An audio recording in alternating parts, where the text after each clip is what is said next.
Hi everybody, thank you for tuning into another video on TK's Tech Corner. Today we are going to be taking a look at Sony's brand new PlayStation Portal device. Now this is a remote play device for the PlayStation 5. It's not a standalone console, it's effectively the PS5 joypad as you can see there. The DualSense controller with a screen built into it. And the idea is to provide a standalone device that is dedicated to giving you a quality remote play experience for your PS5 console. And we're going to open it up, we'll crack it open, see how it compares to the joypad itself, so the PS5 joypad, and also what the benefits of using this device may be over a setup, say, like this, where you've got your Android device or iPhone maybe in a mobile gaming controller. This one here is the PlayStation 1 Backbone Edition, and I thought, sorry, the Backbone PlayStation Edition, and I thought it would be good to have this one here because it seems fitting that we've got the PlayStation Edition in the video for PlayStation product. I'll put that back on the side for now and we'll pull it out later. Let's go ahead and get this thing open. I have got my PS5 on. It's not in this room. It's in a different room downstairs in the home theater, but I'm hoping it's going to stay on to speed up the remote play process. Right, so first things first, we've got a box in a box. Quite nicely packaged, I must say, because inside the original packaging, what we've got here is we've got a sleeve that is, well, there it is. I just want to take it out for the sake of taking it out now. Empty cardboard box. We've got this box here, which is just like a grey shell that this was sliding out of, and this is the main packaging. So I'm just throwing loads of boxes around. This bit of card here, nothing, just a bit more padding. And then the device is going to be in here. So PlayStation logo on a grey front there. Nice thick corrugated bits of card. Here we've got an accessory. It looks like it's going to be a USB charging cable. No doubt that's going to be USB-C, but let's just get it out because we don't want to leave anything missing in this unboxing video. That's a lot of folds just to get a bit of a USB-C cable out, right? There we go. C to C cable, so you've got a C port on your PlayStation or charger, standard charger you want to use, and it looks like it's fairly decent length. Without unwrapping it, I'm guessing it's 2 meters odd. Might give you a bit of flexibility while you're playing this thing, right? There's no charger in the box, so they're expecting you to use an existing charger or your console to charge it. The device itself, which I'm just going to put aside there for a second. Some paperwork, which we may or may not need during this video, but I'll just leave it aside for now. And that is all the packaging done. Let's get that all aside. I made a loads of mess in my room. Let's get the device out of this foam package here. And there it is. Now, immediately, you can see because I've got the PS5 pad here, they've ripped apart a DualSense controller, they've cut it in half, and they've stuck a screen in between it. Now, it's showing that you need to press the power button to turn it on, and I'm going to have to probably hold it for it's showing hold it for, I don't know, a few seconds maybe. If that was a real clock, that would be about 10 seconds to turn it on. Maybe that's just for the first time. I'm going to peel this off to reveal the screen. There's a lovely screen there. This is a bit of sticky back plastic, which I'm just going to put aside. I've got that aside now, and you can see the nice glossy screen there with the reflection of my recording equipment. Nice. So let's go ahead and try and power it on. Let's see what happens. Actually, before I power it on, let's just have a look around the device because I've not navigated around it yet. So again, yes, PlayStation pad. What they've done here is they've relocated the PS button to the top left-hand corner over there. And they've got the microphone button, which is here on the standard controller, relocated to the right-hand side. So you're pressing those with your right and left thumbs. Everything else, pretty traditional PlayStation DualSense layout. This feels exactly the same as the PS5 pad. It would do because it's no doubt got exactly the same components in there. Nice large buttons for triangle, square, cross and circle. Again, they feel exactly the same. No difference whatsoever. Let's go ahead to the top of the device, which again is exactly the same. You've got your triggers here. I believe these are going to support exactly the same features that the DualSense controller does, which is you've got adaptive triggers. So we'll test that out in Gran Turismo maybe as well. And your shoulder buttons all feeling very, very familiar. Nice thin display on the device, but then the rest of the device is pretty chunky because it's housing a battery. It's got a 3.5mm headphones jack and the USB-C port for charging. On the top of the device, volume buttons. So you've got your volume rocker there, plus minus. You've got a button here which maybe for connective. I don't know what that's for actually. It's got a symbol with two arrows on it. Not sure what that's going to be used for. And then the power button. So, and on the top, two speakers. On the bottom, no speakers. I think that's a microphone at the bottom there. I'm guessing that's the mic. There is also a microphone at the top, so it looks like we're dealing with a dual mic situation here. Good stuff. Now I seem to have a scuff on mine. Sony, what's that all about? I've got a little scuff there which I didn't pay for. I've got more than I bargained for. Anyway, let's stop complaining about a scuff and get this on. So the power button is here. It's behind the screen. I'm holding it. I'm going to hold it for 10 seconds like they've told me to do. It's been held. It's still held. It's down. And yep, that's about 10. Well, I think that was less than 10 seconds. But idea is it's not going to turn on when you press the power button straight away. That's probably the first time. Maybe it's for packaging, making sure it doesn't accidentally get powered on, etc. and etc. Now the housing for the analog sticks, right? It's going right to the edge of the display, but it's not over the display, which is cool.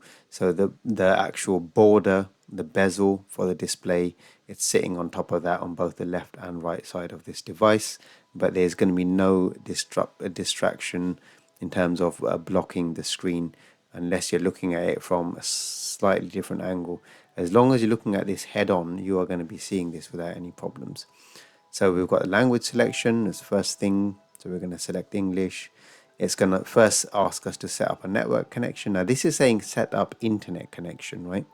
This is going to be interesting because it's going to connect to my router. It's not this is not directly connecting to the PlayStation 5. It's not maintaining a dedicated wireless connection between the console and this.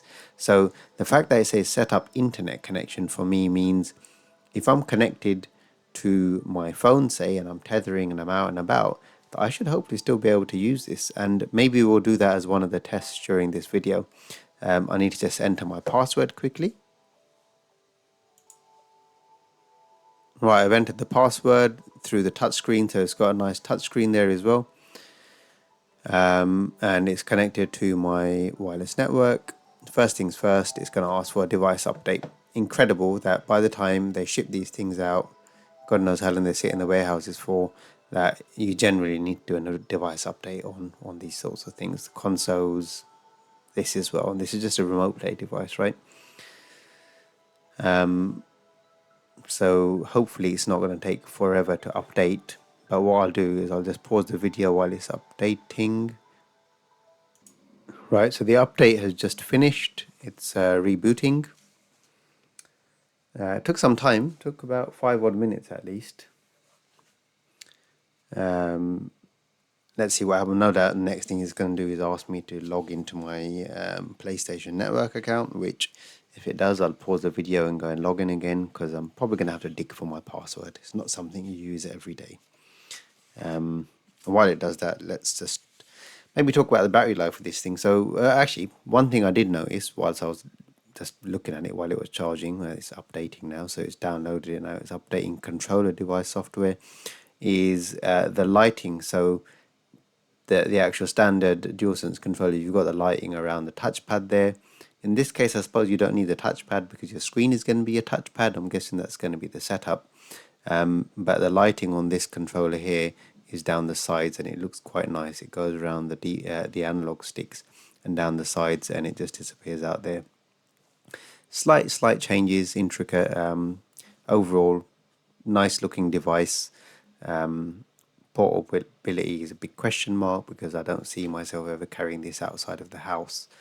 You'd need a humongous carry case. That would be a Steam Deck situation all over again, where you've got something that takes up your whole bag and you can't carry anything else.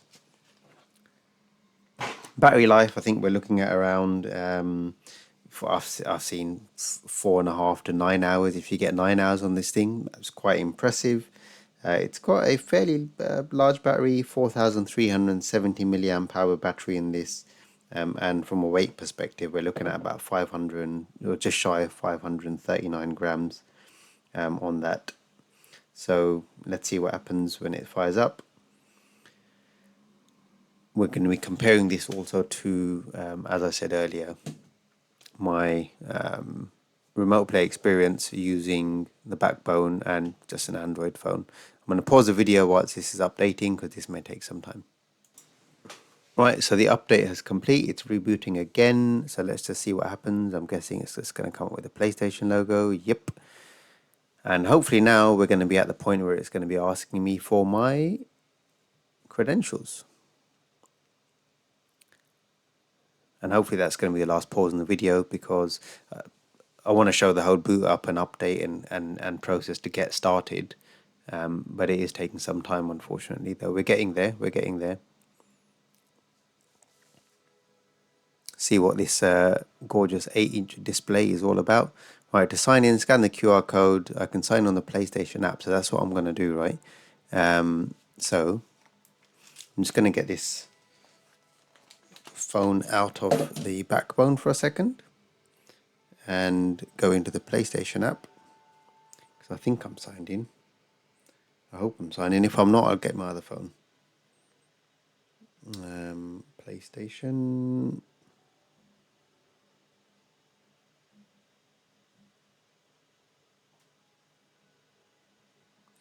Right, I'm just going to the PlayStation app here. Right. Let's get rid of all this. This is just an old phone I'm just messing around on. I am signed in. It says I can go to settings and console management. Right, and under console management, I'm going to be linking a device. I suppose scan QR code. Let's just do that.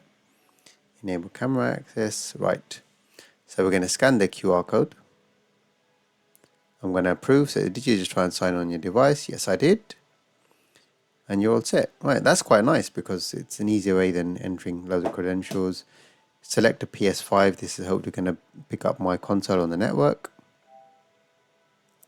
That's my PlayStation there.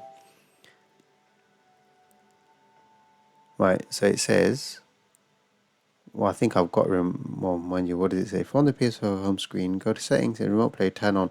I've enabled remote play already, so I'm going to assume I can continue. It's telling me, just giving me some advice. Right, the PS Sync. So, okay, so that arrow thing is to link the PlayStation Link headset. I haven't got the headset. I'm not going to bother linking it. Press the setup button. Okay, so we want to close a quick menu. It's giving a quick instructional guide.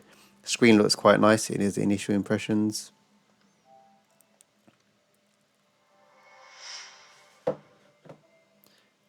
Right, you can see that there. Quite a nice, bright, vividly coloured screen. 8 inches, full HD, 60 Hz, 1080p, running at 60 frames per second. It's connecting to my console now, so I'll just let it do that.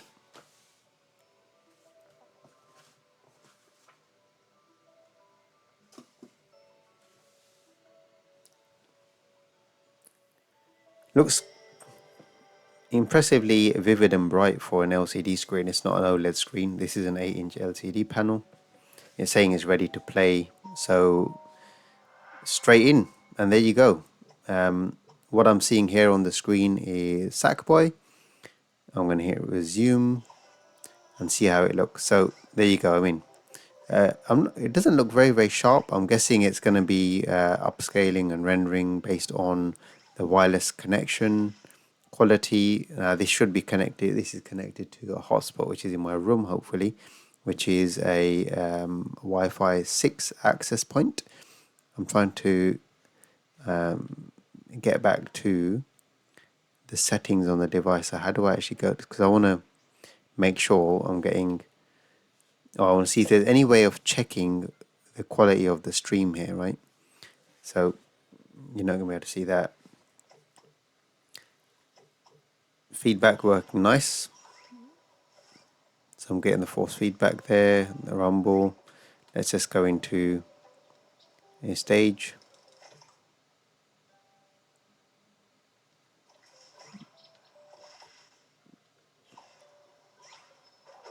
Right.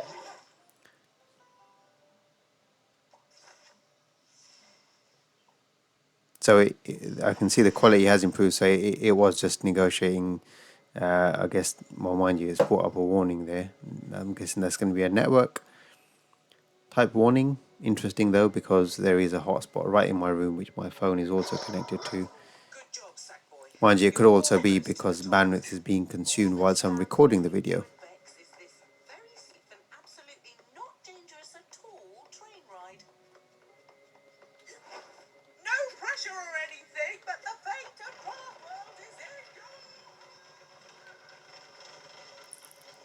Right, the screen. Now I'm trying to keep the screen pointing up towards the camera, so and even then at that angle, it's very visible. I guess the benefit about using something like this versus my phone, or certainly that Note 10, there the old Note 10 is the aspect ratio is what they want it to be, which is standard 16 by 9 rather than a super wide axis aspect ratio of most phones these days.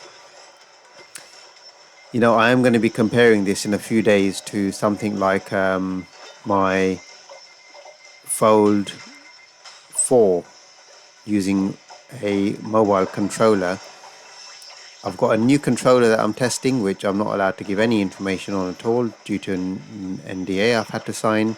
But that new controller is going to be very interesting to compare with something like this, because I'm hoping to get an experience where I'll have the Fold 4 open with a full-size controller with Hall effect sticks and triggers and all the other good stuff. And the screen on the inside of the Fold is gorgeous, as you know anyway.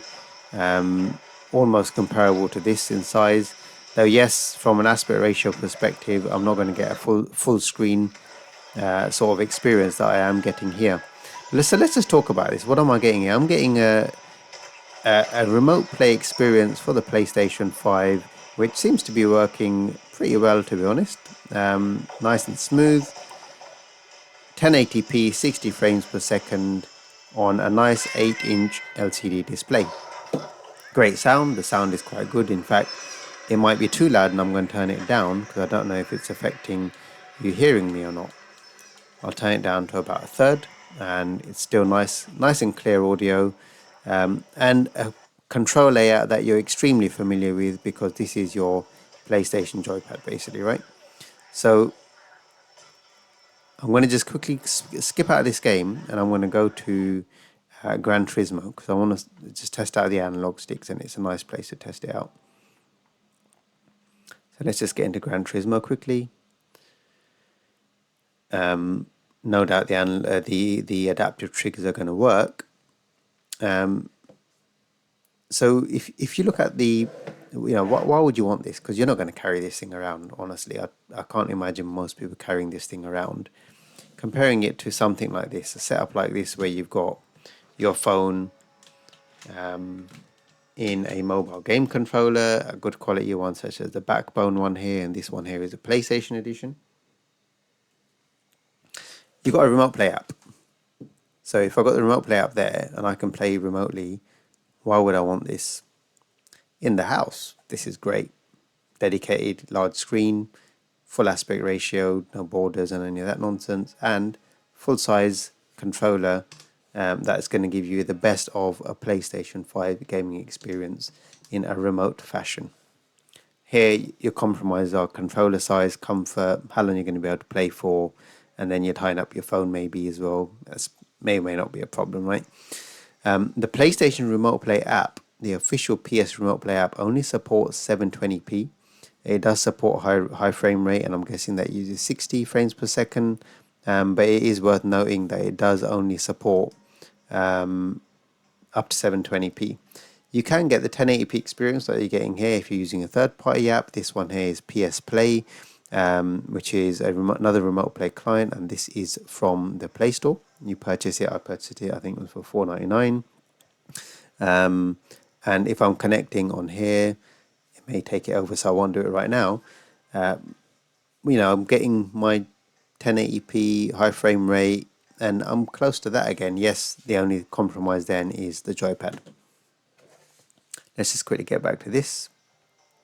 Right, and let's go to world map. Let's go to world circuits and just get racing on a quick race. Doesn't matter what I do. We're testing out the controller, not the game here.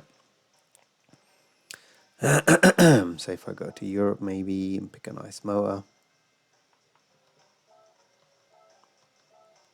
Right, looks like I'm getting in there. Means I must have a semi-decent car to get into this one. I wish I had more time to play this game where I do, with the steering wheel obviously, more than anything. With the steering wheel and the PlayStation VR. So yes, I can confirm, and this is one thing I love about the PlayStation Pad is the adaptive triggers. They feel really, really nice, and they are exactly the same on here as they are on the PlayStation controller. As you can see, I'm not great at this at all. That was just terrible.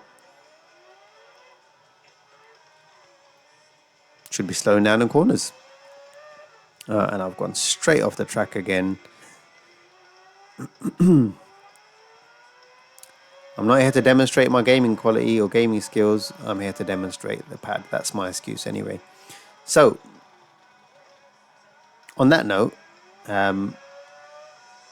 what are the benefits of this? The benefits are, if you want a nice dedicated large screen, fairly large screen remote play experience with a full-size controller, with all the controls and features that you're familiar with and you'd expect from the DualSense controller, then it's here in one package. You could argue though, you pair your controller to a 10 or 12-inch tablet. Yeah, fine, you'll have to, had a little bit of a jitter there. It's reduced in quality, but it's increasing again.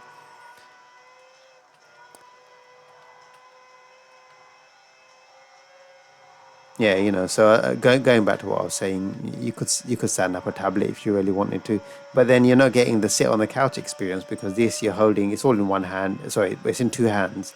You're now having to pitch up a tablet somewhere, and that lessens your experience when you just want to kick back on a couch. Maybe the TV is in use, and you still want to have a semi-decent gaming experience. This is going to give you that in your house. Honestly, it's a nice device. The screen is lovely. The colors are lovely. It really, really is a nice LCD panel. It's a nice size. Could they have gone bigger? Yeah, but do they need to? To be honest, no. You're getting everything you need from an 8-inch display. It's a really, really nice, comfortable size. Otherwise your hands would be out here somewhere, and what would be the point? It'd be ridiculous, right? So, nice screen size, nice refresh rate, nice resolution. They've not tried to go mad with 4K and all that nonsense. I think they've picked a sensible combination of screen resolution, refresh rate, and size, and they've stuck a good controller on both ends of it to give you a nice, comfortable experience.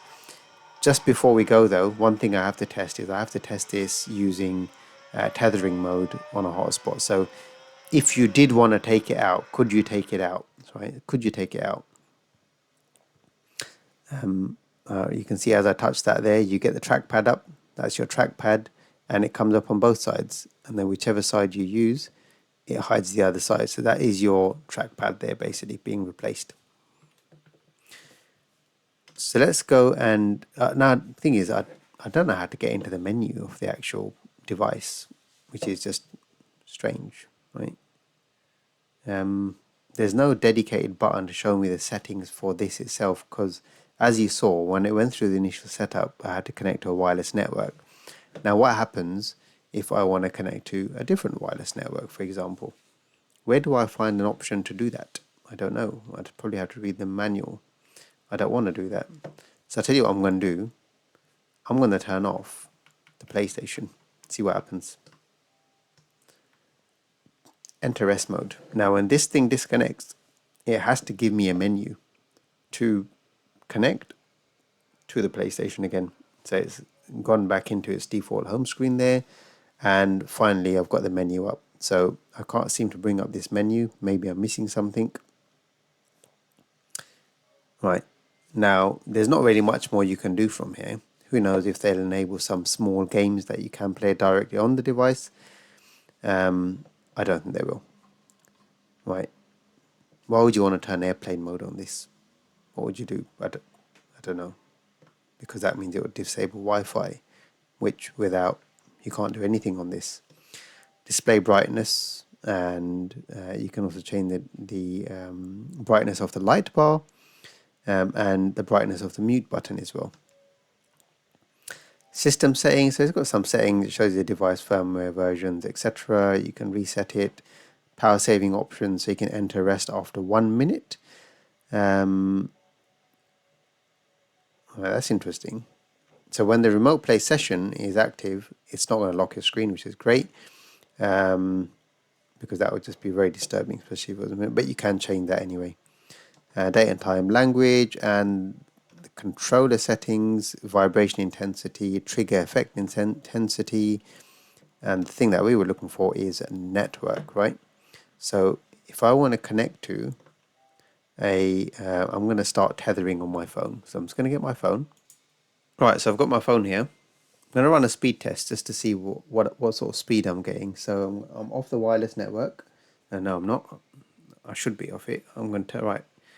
I'm off my local wireless network, so hopefully I'm going to be on 4G or 4G plus. There's no 5G in the areas that I am in. It's currently showing a 4G connection. Let's just run a speed test, just to see what speeds we're getting first. And then based on that, you'll know with that sort of speed what gaming experience I'm going to get, if any. I might not. So it's on 4G plus, and we're getting up to about 30 meg download. And let's see what the upload's going to be as well, which is going to be less important. All right, well, I hope it's less important because it's at about 2 meg. So if that's going to be a bottleneck, it's going to be a big one. Right, to unlock, press the PlayStation button. Nothing to sign into, there's no point, I suppose. And we're in. Now, I'm going to get tethering on my phone. Turn on my mobile hotspot. And then when I go back to the network settings here, settings, network, set up internet connection, right, and no, we'll let it scan, and it's going to find my phone, which I'm just going to enter the password for quickly.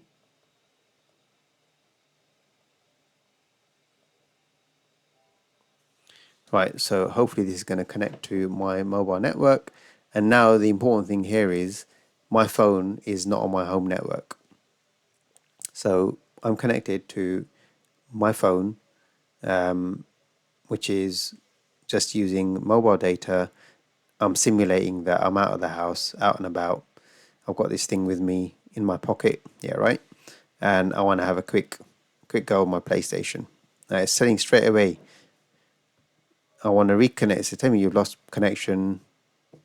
It's asking me to connect to my PlayStation. It's saying connecting. I'm assuming it's going to try connecting over the internet because it did say it was using an internet connection. There was no indication of whether it was going over the local area network first before connecting over the internet, which I think the PlayStation app does because it tries to connect, it indicates it's connecting locally first before it goes over the internet. Maybe this is doing the same thing, who knows. The PlayStation is in rest mode, so ideally I want to see this thing try and turn on my PlayStation. Let's see what happens. It tells me it's connecting. If it doesn't connect, I'll hit the button on here to turn on the PlayStation, and then I'll try again. Because I want to answer the question, in case you're wondering. See, it's saying, so I'm going to dismiss that, right? I'm going to try and turn on the console.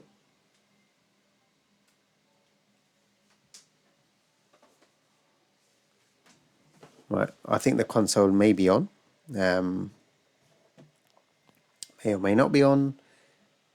I'm going to try and verify that it's on. Now I like this PS Play, the third-party app, is a lot better. It's a lot more efficient and of better quality from a gaming experience perspective than the official app. I prefer this third-party app, and you can also select whether you're connecting locally or remotely. So I'm going to do local connect.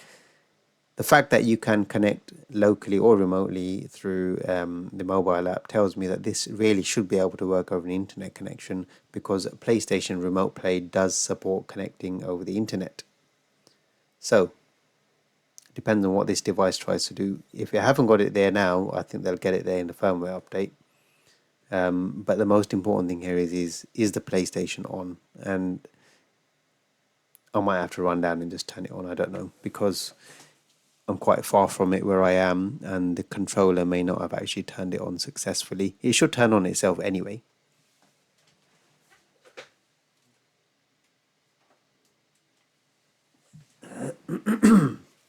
So let's see what happens. Because if that's working, then there's no reason why this shouldn't work, in my opinion. What I'm going to do is whilst I'm waiting for that, I'm going to just go and turn the settings here so that it stops turning this thing off. Wherever it was, system settings, power saving. I'm going to change this to don't put in rest mode, because I'm recording the video right now and I don't want that to keep going on and off. Right, that clearly is not working either. So terminate remote play session, yes. Saying it's disconnecting, and on that note, I'm just going to quickly run and check the status of that PlayStation.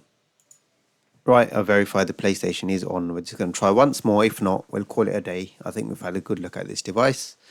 Okay, so that is connecting now. So maybe I just tried it too early. But as you can see, this is definitely on, and my PlayStation Remote Play is working on here. So if it works there, let's see if it would also work here. So it's saying it's connecting to the PlayStation. Let's see what happens. Again, this is connected through my mobile network now. So this is trying to connect over the internet. Whether it's a bandwidth problem, whether it just doesn't support it, who knows? Chances are it's trying to find, well, this is networked to my phone effectively, because that's where it's tethering from. It's trying to find a PlayStation on that network, which isn't going to be there. One other thing we're going to do, we're going to try it over VPN. So I can VPN into home. I'm going to just get my phone connected to my VPN. Right, my phone is now connected on VPN, which means through this I'm on my home network. Whilst the VPN is running, this is still connected to my phone. I'm on my home network, not through the Wi-Fi, but through the VPN over mobile data. So I'm out and about, I'm roaming, I've connected to VPN, and I've enabled my hotspot. I've connected this to my hotspot. Let's see if I can get onto my PlayStation now. If it works, that's good enough. But then that does mean if you wanna use this out and about, which again, you're not carrying this in your pocket or your bag because you've got nothing else to carry then. If it does work, at least you know it's an option. Though whether it's going to work or not, who knows? I don't know what it's doing in terms of scanning for that console on the network. What sort of a call it's making, some sort of broadcast, something, who knows? It may be that it's not going to find it on the network over the VPN. What I'm also going to do is I'm also going to disconnect from here just so that I know I'm not causing any issues.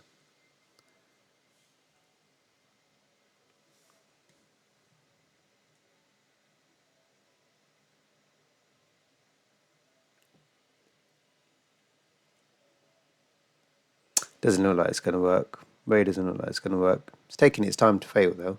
So, it's trying. It really is trying, but it's not going to work, is it?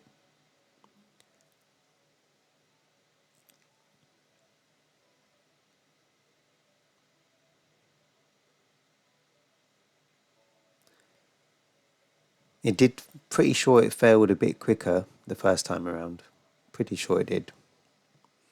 Maybe I'll also just turn off the VPN. Oh, well, I tried it without VPN anyway, it didn't work. So if this doesn't work, I think the answer is it's not going to work outside of the house. So it's not connecting over the internet is what I'm initially thinking, which is strange. Doesn't support remote connect.